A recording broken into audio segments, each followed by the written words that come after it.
What's going on, guys? I'm Jazzy J, and today you're gonna learn how to make a stir fry. So before we start frying or stirring anything, we've gotta chop everything up into bite-sized chunks. For my veggies, I have some little carrots, a head of broccoli, an orange bell pepper to match the carrots, and an onion. You can use any combination of vegetables you want. Typically, I just use whatever I have left in the fridge. But the beauty of the stir fry is how easily you can put your own spin on it and get creative just by changing a few ingredients. Whenever I'm combining vegetables, I like the colors to be varied.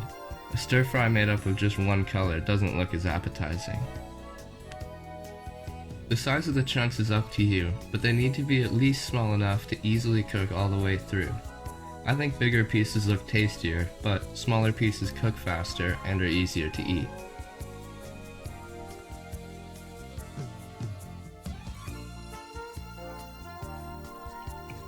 I've been cooking more recently because at a party a couple weeks ago, this guy I know came up to me and I was talking to this girl, and he said to the both of us, "My mom always told me the way to a woman's heart is through her stomach."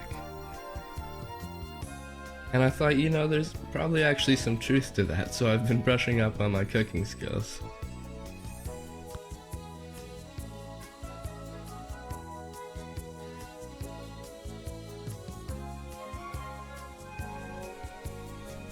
I'm just gonna finish chopping up this onion here and put all the veggies off to the side and get started on the meat.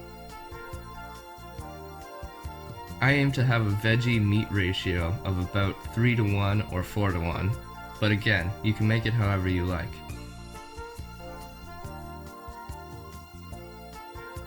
I'm using 2 pork chops and slicing them into strips. Once the meat is cut into strips, I'll prepare the garlic by crushing and mincing it. If you don't have a garlic press, just crush it by pushing down on it with the side of your knife.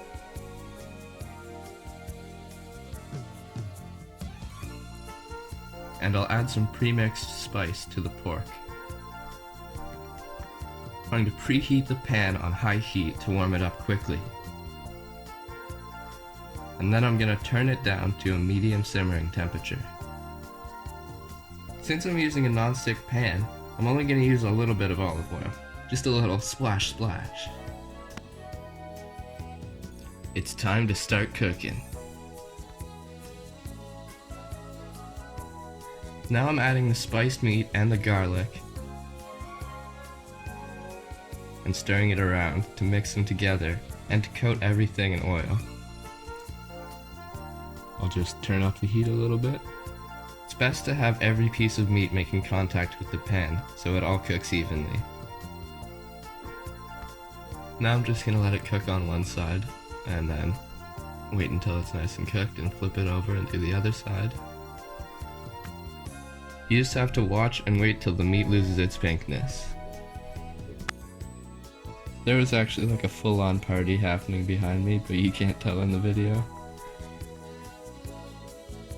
At this point you want it to be just cooked, because once we add the veggies, we're gonna cook it for a little longer.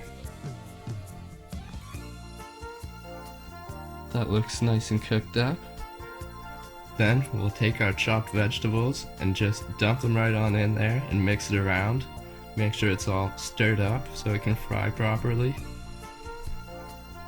And let it simmer for a second. Then we'll add the stir-fry sauce. And we're gonna add a bit of water so the sauce doesn't burn off and stick to the pan. I'm using a teriyaki flavored stir-fry sauce, but there's a variety of sauces at most grocery stores, or you can make your own from scratch as well.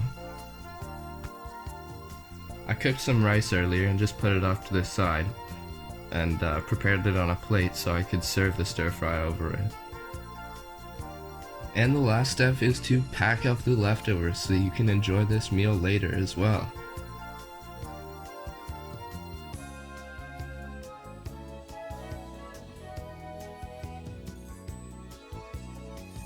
And there you have it, a delicious homemade stir fry.